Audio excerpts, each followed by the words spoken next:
بسم الله الرحمن الرحیم. یو ورور د نوم نشول په شرط مفتی صاحب محترم شرمیږم دا یو څند مسایل ستاسو پوښتم د دې جواب که راکړې. ما واده کړی دی مفتی صاحب محترم. سوال دا دی چې د خپلې بیبي سره خالي د شپې د وخته همبستري او جماع او پروته کول جایز دي که د ورځې هم؟ دویم دا چې په تیاره کې ضروري دي که په رڼا کې د خپلې بیبي سره همبستري کول هم جایز دي؟ دریمه پوښتنه مې دا ده چې همبستري څخه مخکې نارینه ښځه د خپل خاوند لڅ بدن لیدلی سي که یا؟ او نارینه خاوند د خپلې ښځې لڅ بدن لیدی سي که یا؟ دا جایز دي. دغه رقم نارینه د ښځې لڅ بدن ته خاص اندامو ته د تشو بولو ځای ته غټو بولو ځای ته لاس وروړل، نور اعضا او اندامو ته لاس وروړل یا ژبه وروړل، نارینه د زنانې د تشو بولو ځای ته خوله وروړل، دا جایز دي که یا؟ دغه رقم زنانه د خپل خاوند د تشو بولو ځای ته خوله وروړل، په خوله کې نیول، دا جایز دي که یا؟ او بله پوښتنه مې دا د مفتی صاحب محترمه چې د خپلې بیبي سره د غټو بولو په ځای کې د شا دخوا ما اورېدلی دي چې که چا ورسره همبستري وکړله، پروته یې وکړله، کوروالی یې وکړي، په دې سره طلاق کیږي. مفتی صاحب د محترمه د دې سوالو جوابونه راته راکړه. جزاک الله خیرا. محترمه ستاسې د ټولو سوالو جوابونه سلسلهوار نمبر په نمبر در کوم.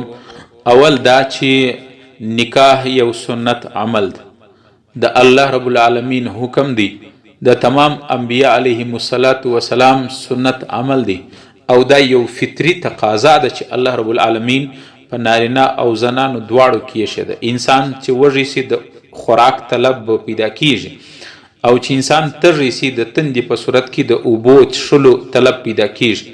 نو هلک او نجلۍ، زنان او نارینه چې ځوانان سي، نو د نکاح او همبستري کولو د شهوت پوره کولو دپاره هغه طلب به ضرور پیدا کیږي. دین اسلام دغه د دوی شهوت پوره کول او د دوی دغه نکاح کولو دپاره جائز طریقه هغه نکاح ښوولې ده. نکاح نبی علیه صلات سلام فرمایي النکاح من سنتي. نبی علیه سلام وایي نکاح زما یو سنت ده. قرآن کې الله تعالی فرمایي فانکحوا ما طاب لکم من النساء مثنى وثلاث ورباع. یو سړی د یوه زنانه دوه درې څلورو پورې یو نارینه نکاح کولی سي، جائز ده. دا د خدای حکم دی، د رسول الله صلی الله علیه وسلم سنت طریقه ده. اوس د نکاح کېدلو بعد پوښتنه اوله تا دا کړې ده چې د ورځې که د شپې نکاح د خپلې بیبي سره چې وسي شرعي نکاح، همبستري او کوروالی او پروته د ورځې هم کولی سي، د شپې هم کولی سي، لیکن مناسب عمل مناسب وخت چې دی هغه د شپې دی. یو خو دا وجې چې عام طور خاموشي انسان دې عمل ته یکسوي، په دنیوي مشاغلو دنیوي کارو باندې مصروفه نه. عموما د شپې خلک یو بل ته ټلیفون نه کوي، یو بل سره ملاقات نه کوي، نو فارغ بهتر اگر چې د ورځې هم خپل بیبي سره همبستري کول جایز دی، لیکن افضل وخت شپه دی.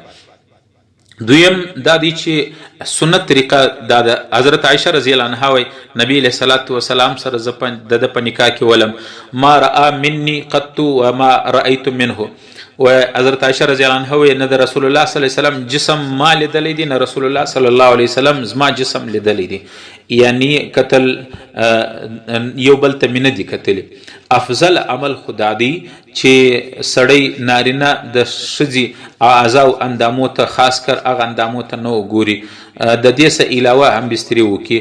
لیکن که چیرې یو چاته شهوت مکمل نه راځي، لذت مکمل نه راځي، نو نارینه د خپلې بیبي او بیبي د خپل خاوند د سره ونسي تر نوکه پورې تمام اعضا او اندامونه لڅ لغړ لیدلی هم سي، یو بل سره یو ځای کولی هم سي، لاس هم وروړلی سي. البته نارینه د زنانې تشو بولو ته خوله وروړل، ژبه وروړل، یا څټل یا مشل، یا د زنانې د نارینه غټو تشو بولو ځای ته د انسان آلی تناسل ته خوله وروړل یا په خوله کې نیول، دا اگر چې گنجائش خو به وي، لیکن علما لیکي چې دا مناسب عمل نه دی. ته راته ووایه چې یو سړي کمې زنانې چې په خوله باندې په زبان باندې روزانه د الله کلام وایي، لمونځ کوي، الحمدلله رب العالمین وایي، هغه زبان بیا د نارینه د تشو بولو ځای ته وروړي دا د دې قرآن او د دین او د اسلام منافي عمل دی او دا یو حیواني فعل دی. حیوانان لا که تاسې لیدلي یو د بل دغه ځای خوله عموما نه وروړي، نزدیک کیږي خو لیکن دا حیواني عمل دی او دا د انګریزانو د کفارو د یهودو د نصاراو د عمل دی چې مسلمانانو کې دا شی طرز و طریقه وکړي. زه خو وایم چې کم سړي په خپل زبان باندې لا اله الا الله محمد رسول الله ویلی دي، روزانه لمونځ کوي الحمدلله رب العالمین په کم زبان باندې چې ته د الله نوم اخلي، قرآن وایي، لمونځ کوي، عبادت کوي، ذکر کوي، لا اله الا الله وایي، هغه زبان مبارک زبان بیا د زنانې تشو بولو ځای ته وروړل هلته څټل دا د انسان د اسلام هم سره ضد عمل دی، د اسلام او د دین توهین بلل کیږي. دغه رقم د انسان مردانگی هم دا نه برداشي چې د زنانې دغه تشو بولو ځای ته خپل زبان ورنږدې کړي، مناسب نه دی چې دا. البته که د یو چا بالکل شهوت نه راپورته کېدی یا د زنان یا د نارینه گنجایش خو به وي، لیکن د اسلام منافي عمل دی، دا ښه عمل نه دی. اسلام د دې سره ډېره کرکه کوي. کم زبان باندې چې د الله قرآن ویلی دی، په کم زبان چې د لا اله الا الله ویلی دی، هغه د زنانې د تشو بولو ځای ته وروړل یا هغه زنانه د نارینه د تشو بولو ځای ته وروړل دا مناسب عمل نه دی. بهرحال د دې څه احتراز او پرهیز کول که بالفرض بیا هم چا وروړي نکاح نه ماتیږي، یعنی کبیره ګناه نه بلل کیږي. بهرحال که چیرې د دې بغیر شهوت زنانې ته نه راتلی یا نارینه ته نه راتلی چې در څو زنانې ژبه نه یې وروړې، زبان یې نه یې ورنږدې کړي، گنجایش خو به ولري خو لیکن په شریعت او په اسلام کې دا ناپسندیده عمل دی. مسلمان باید دا د کفارو عمل نه وکړي، دا د انګریزانو، د یهودو، د عیسایانو، د کافرانو، د هندوانو عمل دی، دا د حیوانانو سم بدتر عمل دی. حیوان هم داسې نه کوي، داسې عمل سه احتراز وکړي، پرهیز وکړي، بهتره ده. بهرحال که چا وکړي نکاح نه ماتیږي، په دې سره ګناهګار او مجرم ضرور بلل کیږي. په اسلام کې داسې عمل نه دی کول پکار. او بل دا چې د خپل بیبي سره د غټو بولو په ځای کې خواهش پوره کول، دخول کول، همبستري کول سخت لعنتي کار دی. په دې باندې الله او د الله رسول لعنت ویلی دی. یو حدیث کې راځي پیغمبر علیه الصلاة والسلام فرمایي ان الله لا یستحی من الحق، الله د حق څخه حیا نه کوي، الله حق څخه نه شرمیږي.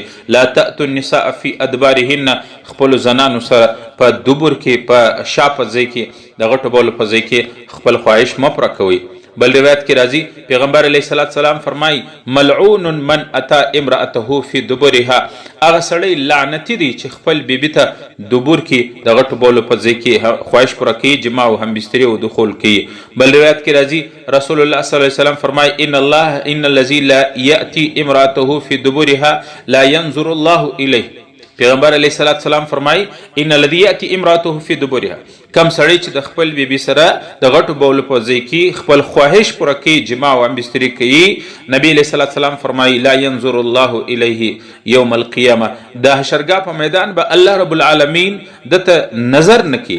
یو روایت کې مطلقاً دی لا ينظر الله الیه، الله رب العالمین دې سړي ته نظر نه کوي، نه په دې دنیا کې نه په آخرت کې نظر به نه ورته کوي. الله دومره نفرت داسې انسان سره راځي.